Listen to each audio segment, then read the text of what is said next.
She wants to ask Justin, what is the structure of a joke? And for me, what is the structure of a therapy session? Yeah, I think for me, and you're asking specifically if I was writing for someone else. No, for yourself. Or for myself. I think for me, it has to come from an authentic place. Typically for me, I write my jokes on stage, but I'll go up with the premise. And so I'll take that premise and then I'll talk about that premise on stage, and then I'll kind of find the funny. And then this is just me. Everyone doesn't do it this way, but then I'll go home and listen to it, and then I'll transcribe the funny parts that I said. And so then the next time I go back on stage, I'll say the funny parts and see if they hit again, see if they're funny again. And that's how I start accumulating my material when it comes to my stand-up. So that's how I kind of come across it. And then also, I heard someone say this, and it's true. I try to also now write how I feel. Which is ironic because I have a podcast called F Your Feelings. And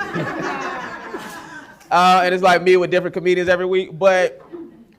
But your feelings is kind of like the core of like your perspective. And so now I always, if something irritates me or annoys me or whatever the case is, I jot down what that was and how I felt about it. And so then when I go on stage, I kind of carry that feeling, those emotions, and think about, well, why was I feeling this way, or what was my thinking behind that thought? And that'll kind of help me get going to start coming up with the jokes for it. I hope that answered. Yeah. So he used the phrase, find the funny. So for me, the structure of a therapy session is about finding the hope, and then asking the client to describe it.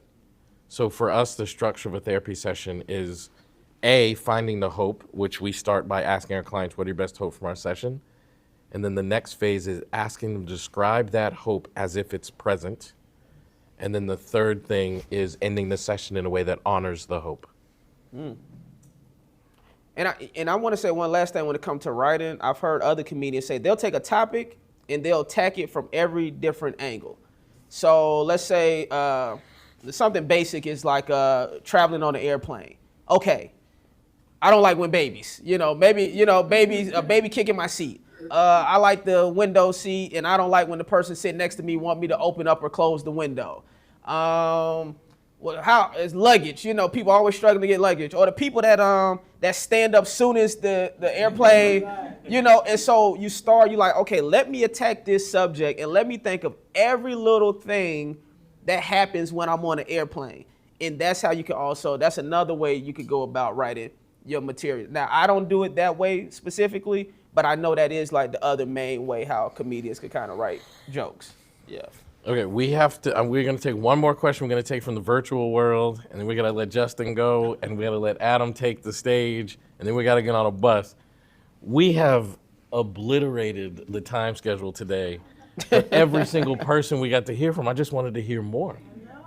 Like I hope that's okay. I hope you guys forgive me, but Tiffany. We don't have to do. There's time in the morning that I can be the No, we're gonna do it now.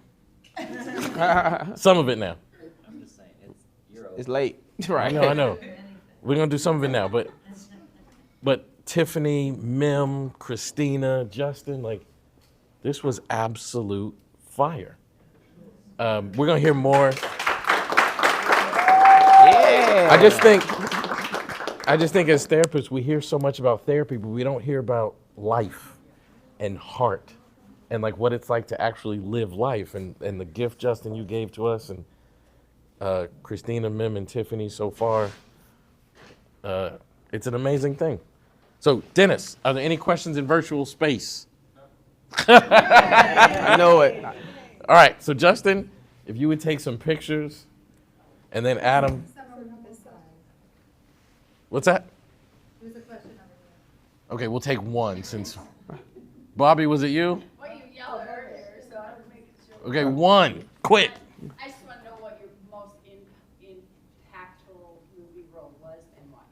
My most impactful, I would say it was Rush Hour was my most impactful because I was an African-American lead on a network TV series. And at the time, it was very rare for there to be a African American lead for a network show. So I was very mindful about that when it came to my image, what I would say in the press, articles. Now I'm not on nothing, so I'm just reckless, But when I was doing that show and I booked it in 2015, I was very, very mindful and aware of my responsibility as a young African American man, being on a network TV series, and also the money that they were spending on each episode, and to not drop the ball on the network, because they're spending a lot of money. That's a huge investment, and I was going to try to make sure I did my best every day to give them the best opportunity to have a quality product. Yeah. Yep. Give it up for my man, Justin. Oh, we did it. We did it.